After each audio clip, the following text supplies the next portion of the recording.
இன்றைக்கி நம்ம என்ன பண்ண போகிறோம்னா, காலையில் எழுந்து இயற்கையோட சீற்றத்தை பார்க்குறோம். ஃபஸ்ட்டு நல்லா இருக்க பாருங்கள். சிட்டியில் இருக்கிறவங்களுக்கு அவ்வளோக்கு எதுவும் தெரியாது, ஆனால் கிராமத்தில் இருக்கிறவங்க நல்லாவே தெரியும். எவ்வளோ பாருங்கள், தண்ணி தாரன்னு சொல்லுவாங்க, இதை கொக்குன்னு சொல்லுவாங்க. அந்த ஒயிட்டாக இருக்கிறதெல்லாம் கொக்கு, அந்த தண்ணிக்குள்ளே மிதக்குது பாருங்கள், அதெல்லாம் தண்ணி தார. எவ்வளோ இயற்கை பாருங்கள். அதெல்லாம் ரசிக்கிறதா நம்மளுக்கு டைம் இல்லை, வேலைன்னு மேலே சுற்றுறோம். சரி, இது இயற்கையெல்லாம் பார்த்துட்டு அடுத்து நம்ம மெயின் மேட்டர், அதாவது காட்டுக்குள்ளே இருக்க போரில் இருந்து மோட்ரு வெளியே எடுக்க போகிறோம். தண்ணி அதிகமாக வரலன்னு சொல்லி சொன்னாங்க, அதனால் அதை எடுத்து சரி பண்ண போகிறோம். அதுதான் பெரிய கூத்தாயிடுச்சு. என்னான்னு நீங்களே முழுசாக பாருங்கள். ஃபஸ்ட்டு 20 பழுப்பு அசால்ட்டாகவே எடுத்துட்டோம். ஆனால் அடுத்து 15 பைப்பை எடுக்க முடியல. மொத்தம் 35 பைப் அவங்க உள்ளே வச்சுருந்தாங்க, எடுக்கவே முடியல. அது ஃபுல்லாக உள்ளே கயிறு எல்லாம் மாட்டிக்கிச்சு போல், அதனால் ரொம்ப டைட்டாகவே இருந்துச்சு. கஷ்டப்பட்டு செயினை போட்டு இழுத்தோம். கையெல்லாம் பயங்கரமாக வெளியே எடுத்துச்சுங்க.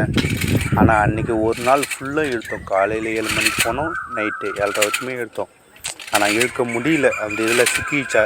லாஸ்ட்டு ஒரு 10 பழுப்பு, 10க்கு கம்மியாக தான் இருக்கும், இழுக்கவே முடியல. அதனால் அன்றைக்கே நாங்கள் வீட்டுக்கு வந்துட்டோம்.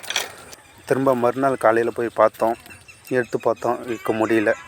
அவரை இயற்கையெல்லாம் பார்த்து ரசிச்சுட்டு அப்படியே சின்னதாக ஒரு வீடியோ எடுத்தோம். நல்லா இருக்கா பாருங்கள் இந்த வீடியோ.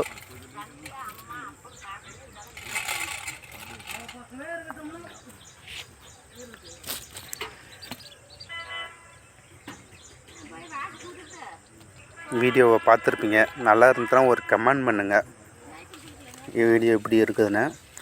இந்த வீடியோவை எடுத்துகிட்டு அடுத்து நாங்கள் வீட்டுக்கு போயிட்டோம். வீட்டுக்கு போயிட்டு நைட்டு பசங்க கூட போயிட்டு ஒரு ஜாலியாக ஒரு அவுட்டிங்கு. இப்படி இந்த ஃபோட்டோ பாருங்கள், நல்லா இருக்கானே. அப்போ தான் எடுத்தது. திரும்ப மறுநாள் காலையில் வந்தோம். அவங்க மோட்ரு எடுத்து வச்சுருந்தாங்க. ஃபுல்லாக கயிறு தாங்க மாட்டியிருந்தேன். இதுதான் அந்த மோட்ரு, நீர் மோட்ரு. இது எடுத்துகிட்டு இந்த வச்சு, இந்த கம்மை வச்சு தடவி நூல் போட்டு கட்டிட்டு அடுத்து மோட்டரில் வச்சு உள்ளே இறக்கிட்டோம். இப்போ மோட்ரு ஃபுல்லாக இறக்கிட்டோம். அந்த வீடியோ போட்டதில்லை. அதுக்கப்புறம் தண்ணி வந்துச்சு, நல்லாவே தண்ணி வருது. இல்லை மோட்ரு மாற்றின பிறகு அப்புறம் நாங்கள் கிளம்பி வந்துட்டோம்.